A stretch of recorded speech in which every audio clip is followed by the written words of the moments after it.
উত্তেজনা শুধু ধর্মীয় না, সিপিএম দেশদ্রোহী, কংগ্রেস দেশদ্রোহী, টিএমসি দেশদ্রোহী, মানে এরা এক কাঠায় সমস্ত মানুষকে দেশদ্রোহী এবং হিন্দু বিরোধী ঘোষণা করছে। আর এই রোষ, এই জনরোষ কিন্তু গিয়ে পড়বেই, কারণ এই দেশে সিপিএম, টিএমসি, কংগ্রেস প্রতিটা দলের, সমাজবাদী, আম আদমি পার্টি, যে কোনো দল বলুন, মায়াবতী, সবার কিছু না কিছু সমর্থক রয়েছেই। আর এই পুরো সমর্থক কমিউনিটি প্লাস তার সঙ্গে মুসলিম, খ্রিস্টান, শিখ সবাইকে একাধারে যে পরিমাণ নিউজ মিডিয়াগুলো অ্যাটাক করছে, শুধু একমাত্র সরকারের পক্ষ নিয়ে কথা বলছে, এটাতে আমি বলছি পাবলিকের প্রত্যেকের ভেতরে আগুন জ্বলে যাচ্ছে, আর আপনারা আগুন নিয়ে খেলছেন। আমি বারবার করে বলছি, মিডিয়াকেও বলছি যে আপনারা এই বিষ উগড়ানোগুলো বন্ধ করুন। বিজেপির এগেনস্টে যারাই কথা বলছে, সেটা সাধু সন্ত থেকে শুরু করে মৌলবী, হাজি, কাজী, সঙ্গে এই দেশের যত খ্রিস্টান, মুসলিম, যত মাইনরিটি আছে, প্রত্যেককে দেশদ্রোহী আর বিজেপির বিরুদ্ধে বললেই তারা হিন্দু বিরোধী, এই ঘোষণাগুলো আপনারা একতরফা মিডিয়া থেকে করছেন। আর এর ফলে মানুষের মনে কিন্তু ক্ষোভের জন্ম নিচ্ছে। তাই এখনো সময় আছে, শুধরে যান, নিরপেক্ষ সাংবাদিকতা করুন। বিজেপি যে শুধু ভুল, বাকিরা ঠিক এমনটাও নয়, বা বাকিরা ভুল, বিজেপি ঠিক এমনটাও নয়। সাংবাদিকদের কাজ হচ্ছে সত্যটা, দু তরফের সত্যটা তুলে ধরা, তারপর মানুষ ডিসাইড করবে কোনটা ঠিক কোনটা ভুল। কিন্তু আপনারা একতরফা ডিফেন্স করছেন, যেভাবে পলিটিক্যাল লিডার আর কর্মীরা করে। আপনাদের বাংলার নিউজ রিপোর্টারদের যে পার্সোনাল ফেসবুক আইডি, সেখান থেকে তারা রীতিমতো সরকারের পক্ষ নিয়ে, মানে সরকারের সমর্থনমূলক পোস্ট করছে একতরফা। যে কোনো একটা ইস্যু ঘটে গেলেই ভালো করে নোটিশ করুন, এটা কখনোই কোনো সাংবাদিকদের কাজ নয়। আমি জানি পৃথিবীর প্রতিটা মানুষের একটা ব্যক্তিগত আইডিওলজি থাকে, তারা ব্যক্তিগতভাবে কোনো একটা দলকে সমর্থন করে, কিন্তু সেটা আপনাকে ব্যক্তিগত রাখতে হবে। আপনি যেটা গণতন্ত্রের ফোর্থ পিলার, সেটার হিসাবে আপনি যদি কাজ করে থাকেন, তাহলে আপনাকে আপনার ব্যক্তিগত যে আইডিওলজি আছে রাজনৈতিক, সেটাকে গোপন রাখতে হবে এবং আপনাকে নিরপেক্ষতা করতে হবে, কারণ এটাই আপনার জব। সারা দেশ জুড়ে 70 বছর ধরে কংগ্রেস শুধু ভুল করে গেছে এমনটা নয়, ভুল ঠিক মিলিয়ে সরকার গঠন করা হয়। প্রতিটা সরকারের ঠিক ভুল কাজ থাকে, সেই জন্য প্রতিবার সরকার বদলের প্রয়োজন আছে। কলকাতার ছাত্র আন্দোলন হচ্ছিল, সেখানে গদি মিডিয়ার জি 24 ঘন্টা গেছে। সেখানে তাদের বক্তব্য হচ্ছে গদি মিডিয়ার জি 24 ঘন্টাকে দেখে কিনা হেনস্থা করা হচ্ছে। বুঝতে পারলেন? বলছি, যখন রাম মন্দিরের চুরি হয় তখন মুখ খুলতে পারে না, যখন ডাক্তারি প্রশ্নপত্র লিক হয়ে যায় তা নিয়েও ওরা কথা বলতে পারে না। এটা শুধুমাত্র মিডিয়াগুলো হিন্দু মুসলিম করতে পারে, সিট দ্বারা বিক্রি করে দিতে পারে। জানেন তো, এরা সিট দ্বারা বিক্রি করে দিতে পারে। তো ছাত্র আন্দোলন যখন করে তাদেরকে দেশদ্রোহী বলে। তা গদি মিডিয়াকে দেখে কি ওরা ফুল দিয়ে পুজো করবে? টাকায় বিক্রি হয়ে যাবে, হ্যাঁ, হিন্দু মুসলিম করবে, আসল খবর দেবে না। সিট দ্বারা বিক্রি করা মিডিয়া তো কি করবে? ফুল দিয়ে পুজো করবে? ছাত্র আন্দোলনকে বলবে দেশদ্রোহিতা? হ্যাঁ, দেশদ্রোহিতা ঠিক করেছে, একদম ঠিক করেছে। তো ভুলভাল খবর দিলে তা কি করবে? পুজো করবে ফুল দিয়ে? আমাদের কলকাতায় যে এত ককরোচ ছিল সেটা জানা ছিল না। চারিদিকে পুরো ককরোচ কিলবিল কিলবিল করছে। আর যারা বলেছিল যে ককরোচ বেরোলে স্প্রে করবে, তারা আজকের ককরোচের ভয়ে ঘরে ঢুকে পড়েছে।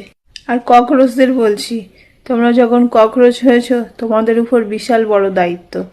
তোমরা আবার ঘুমিয়ে পড়ো না যেন। ভোটের সময় বুঝিয়ে দিও ককরোচদের পিছনে লাগলে কেমন লাগে। এবার সময় এসেছে বুঝিয়ে দেবার যে দেশটা কারোর বাবার নয়। কেউ ক্ষমতা পেয়েছে বলে সে নিজেকে এই দেশের জনগণের ভগবান ভাববে, সেটা নয়।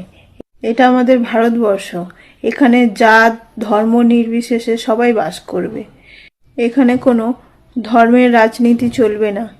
যে দেশের মানুষ নেতাজির মতো নেতাকে পেয়েছে, সেই দেশের মানুষ কোনো ভণ্ডকে নেতা বলে মানে না। আমার আবার অন্যায় দেখলে মুখ চুলকায়, আমি আবার চুপ করে থাকতে পারি না ভাই। এই যে দিল্লিতে যে সাধারণ ছেলেরা, মানে যারা হচ্ছে স্টুডেন্ট, যারা প্রোটেস্ট করছে, তাদেরকে বলা হচ্ছে আতঙ্কবাদী। তারা নাকি আতঙ্কবাদী, দেশের ক্ষতি করছে। দেশের ক্ষতি করছে যারা, তাদের বিষয়ে প্রোটেস্ট করছে ওই সাধারণ স্টুডেন্টগুলো, আর তাদেরকেই বলে দেওয়া হচ্ছে আতঙ্কবাদী। সেটা আবার কারা বলছে না শুনবে না? সেই সব কন্টেন্ট ক্রিয়েটাররা যারা এতদিন চোখে পট্টি বেঁধে বসেছিল, এরা নিজেকে কন্টেন্ট ক্রিয়েটার দাবি করে, আর স্টুডেন্টদেরকে, শিক্ষিতদের বলা হয় আতঙ্কবাদী। আসলে আতঙ্কবাদী কারা জানো? এই গন্ড মূর্খরা যারা শিক্ষিতদের বলে আতঙ্কবাদী, এই যারা কিছু কিছু কন্টেন্ট ক্রিয়েটার, আসলে তারাই কিন্তু মানে আসল আতঙ্কবাদী। এরা হলো দেশের আবর্জনা, বুঝেছো? এই আবর্জনাদের কখনো ভালো জিনিস সহ্য হয় না, ভালো কথাও সহ্য হয় না, ভালো জিনিস চোখে দেখতেও পারে না। আসলে তো এরা আবর্জনা, তাই সবসময় আবর্জনা কোথায় আছে সেইগুলো দেখতে থাকে, ভালো জিনিসগুলো এদের চোখে পড়ে না। যখন দিল্লিতে মেয়েদের গায়ে হাত তোলা হয়েছে, মেয়েদের কাপড় টেনে টেনে মারা হয়েছে, তখন এদের মুখটা বন্ধ ছিল, এদের মুখে তালাচাবি মারা ছিল। আর যখন ছেলেরা প্রোটেস্ট করছে, শান্তিপূর্ণভাবে করছিল, যখন তাদেরকে উস্কেছে, তখনই তারা এই ধরনের কিছু করেছে, তখন তাদেরকে বলা হচ্ছে আতঙ্কবাদী। এইসব জঞ্জাল কন্টেন্ট ক্রিয়েটাররা বলছে। মিত্র যখন ফ্রেন্ডস হয় তখনই মনে হয় মাঝরাতে উঠে ভিডিও করতে হয়। ভালো লেগেছে, এটা আমার খুবই ভালো লেগেছে। কিছু তো প্রোগ্রেস হয়েছে, এতদিনে একটা তো অন্তত ভিডিও পোস্ট করতে পেরেছে। ভবিষ্যতে মনে হয় আরও দেখতে পাবো। ভেরি গুড, এটাকে অ্যাপ্রিসিয়েট করতে হয়। বলছি কি, প্রত্যেকটা ভারতীয়দের মনে একটা ইচ্ছা আছে, বেশি না, একটা ইচ্ছা যদি পূরণ করতে পারেন, বলছি সেটা হলো আপনি বসে থাকবেন, সামনে সমস্ত প্রেস বসে থাকবে। প্রেস বলতে ওই আপনার স্পাইনলেস প্রেসগুলো না, মানে যাদের স্পাইনটা ঠিকঠাক আছে, এরকম প্রেসগুলো বসে থাকবে, আপনাকে কোশ্চেন করবে, আপনি উত্তর দেবেন। এরকম একটা যদি দিন আমরা দেখতে পেতাম, তাহলে ভারতীয় হিসেবে খুবই খুশি হতাম। আমরা বলতে পারতাম যে আমাদের প্রধানমন্ত্রীও প্রেসের সামনে বসে কথা বলতে পারে। দিল্লির যন্ত্রমন্ত্রতে যখন ছাত্রছাত্রীরা আন্দোলন করছে, কিছু ছাত্রীর পেছনে গিয়ে হাত দিচ্ছে, বুকে গিয়ে হাত দিচ্ছে কিছু জানোয়ার, বুঝতে পারলেন? তারা আবার পুলিশের সাথে আছে এবং পুলিশ আবার পেছনে লাঠিও ঢুকিয়ে দিচ্ছে।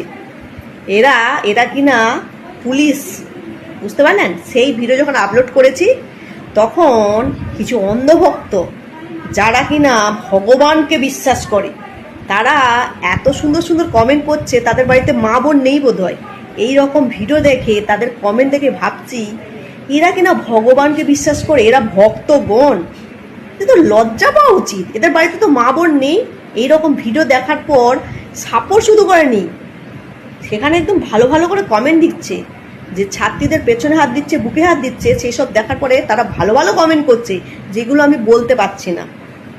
দেখে দেখে বলতে হবে। সত্যি এরা কিনা ভগবানের বিশ্বাস করে, এরা আবার ভক্ত হয়। এরা হচ্ছে ভণ্ড ভক্ত। হ্যাঁ, এরা ভণ্ড ভক্ত, এরা মন্দিরের টাকা চুরি করে, এরা সেই ভক্ত।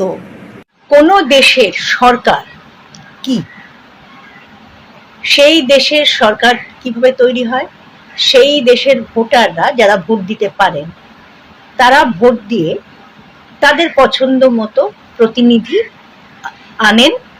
যারা মেজরিটি পায় তারা সরকারে বসে, আর যারা কম হয় তারা বিরোধীতে বসে। এটাই স্বাভাবিক। আর সরকারের কাজ কি? আমাদের